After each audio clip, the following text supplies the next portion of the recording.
Hello കൂട്ടുകാരെ, അപ്പോൾ ഇന്നത്തെ ഞങ്ങളുടെ റംസാനിലെ വിശേഷങ്ങളാണ്. ഈ വിഭവങ്ങളൊക്കെ ആയിരുന്നു ഞങ്ങൾക്ക് ഇന്നത്തെ നോമ്പിന് കേട്ടോ. അപ്പോൾ എല്ലാവരും സപ്പോർട്ട് ചെയ്യുക, ലൈക്ക് ചെയ്യുക, കമൻറ്റ് ചെയ്യുക, ഷെയർ ചെയ്യുക. Okay, thank you. ചക്കിക്കുപ്പ അവിടെ കാത്തിക്കാന്ന് വേം പോവാൻ വേമ്പോ അബുക്കുട്ടനൊരു ഇൻ്റർവ്യൂ ഉണ്ട്, അങ്ങോട്ട് പോവാ. ആ തൃശ്ശൂർ മണ്ണുത്തിയിലല്ലേ? ആ അതല്ല, ശരി ശരി. ഓ എന്നാ അത്യാമ്മി വരൂല്ലേ?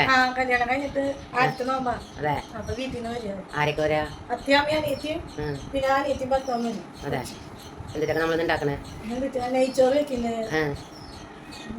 എന്താ ഓർമ്മയില്ലേ? മുന്തിരി ജ്യൂസ് അടിക്കുന്നുണ്ട്, ചിക്കൻ കറി വെക്കുന്നുണ്ട്, ബീഫ് വെക്കുന്നുണ്ട്. ഇന്ന് പണിത്തിരക്കാണ്. അപ്പൊ വറവ് എന്തിട്ട് ഉണ്ടാക്കണേ തീരുമാനിച്ചിട്ടില്ലേ? ചെയ്യും. മാളുവാണോ ഒക്കെ ചെയ്യണേ? ശരി ശരി. ബീഫ് കഴുകി ഞങ്ങൾ ആദ്യം വെച്ചു, പിന്നെ ചിക്കൻ നന്നാക്കി മസാല പുരട്ടി വെക്കാൻ വേണ്ടിയിട്ട് വറുത്തിട്ടാണ് ഇന്ന് വെക്കണത്. ചിക്കനിൽ ഞങ്ങൾ ഇഞ്ചി വെളുത്തുള്ളി പേസ്റ്റ് ചതച്ചിട്ടു, പിന്നെ കാശ്മീരി ചില്ലിപ്പൊടി, കുരുമുളക് പൊടി, മുളക് പൊടി, മഞ്ഞൾപ്പൊടി, കോൺഫ്ലവർ, മുട്ട ഇതെല്ലാം കൂടി യോജിപ്പിച്ചിട്ട് അങ്ങോട്ട് പാകത്തിന് ഉപ്പിട്ട് മസാലപ്പൊടികളിട്ട് നമ്മൾ ഒരു മണിക്കൂർ നേരത്തേക്ക് റെസ്റ്റിന് വിട്ടു. പിന്നെ ഞാൻ മണീനെ കുളിപ്പിക്കാൻ പോയിട്ട് അത് കഴിഞ്ഞു. അടുത്ത പരിപാടിക്കുള്ള റെഡിയാക്കാൻ വേണ്ടി മാൾ റെഡിയാക്കി പാപ്പാണ് എടുത്ത് കടത്തുന്നത്, ശരിയാക്കാനായിട്ടുള്ളത്. എടുത്ത് കടത്തിക്കാൻ നമുക്ക് വരാൻ കുളിപ്പിക്കാം കേട്ടാ. നിങ്ങൾ ഉന്നക്കായ മോഡലുള്ള പഴം ശരിയാക്കാൻ പോവാണ് കേട്ടാ. അപ്പം അതിനുള്ള തയ്യാറെടുപ്പാണ്. സവിതക്കുട്ടി നാളികേരം തിരുകാണ് അല്ലേ?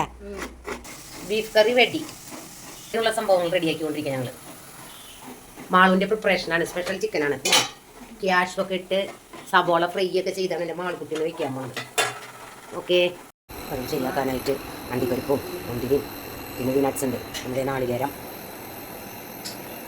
ഇതെല്ലാം നമ്മൾ നെയ്യിൽ വറുത്ത് കോരി എടുക്കും കേട്ടോ.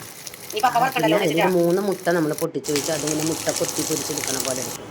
അതിന് ശേഷമാണ് അതിലേക്ക് നാളികേരം ഇട്ട് ഏലക്കായ്പ്പൊടി ഇട്ട് ആവശ്യത്തിന് പഞ്ചസാര ഇട്ട് നമ്മൾ ഇളക്കിയെടുത്ത് ഇറക്കിയതിന് ശേഷം പഴം കൂട്ടി അതിൽ യോജിപ്പിച്ച് നമ്മൾ ശരിയാക്കി എടുക്കുന്നതാണ്.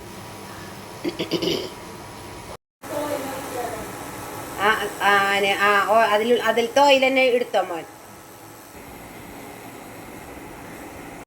ഉന്നക്കായ അങ്ങനെ ഫ്രൈ ചെയ്തെടുക്കുമ്പോഴേക്കും നമ്മൾ നെയ്പ്പത്തിരിക്കുള്ള സംഭവങ്ങൾക്കുള്ളത് റെഡിയാക്കി എടുത്തുകൊണ്ടിരിക്കണം. അതിനുള്ളതൊക്കെ നമ്മൾ മാവൊക്കെ നെയ്പ്പത്തിരി റെഡിയാക്കി വെച്ചു. അങ്ങനെ നെയ്പ്പത്തിരി പൊരിച്ചു. ആദ്യം നമ്മളത് ആദ്യമേക്ക് ടേസ്റ്റ് ചെയ്യാൻ കൊടുത്തു കേട്ടോ. നെയ്ച്ചോറിനുള്ള അണ്ടിപ്പരിപ്പ്, മുന്തിരി, കറിവേപ്പില അതൊക്കെ ഫ്രൈ ചെയ്ത് വെക്കുന്നതാണ്. അതേ നെയ്ച്ചോറിനുള്ള വെളുത്തുള്ളിയും സബോളയും ഇതൊക്കെ ശരിയാക്കി കച്ചമ്പറിനുള്ളതും റെഡിയാക്കേണ്ട. പാൻ ചൂടായി നമ്മൾ അരി ഇന്ന് വറുത്താണ് വെക്കണത് കേട്ടോ. നെയ്യിൽ വറുത്തതിന് ശേഷമാണ് അതിന് പാകത്തിന് വെള്ളം ഒഴിച്ച് നമ്മൾ ശരിയാക്കണം. ജീരകഞ്ഞി ഇത് റെഡി ആയിക്കൊണ്ടിരിക്കണം. അത് താളിക്കണം. ഫ്രൂട്ട്സൊക്കെ നമ്മൾ അരിഞ്ഞ് വയ്ക്കാനും റെഡിയാക്കിയിട്ടുണ്ട്.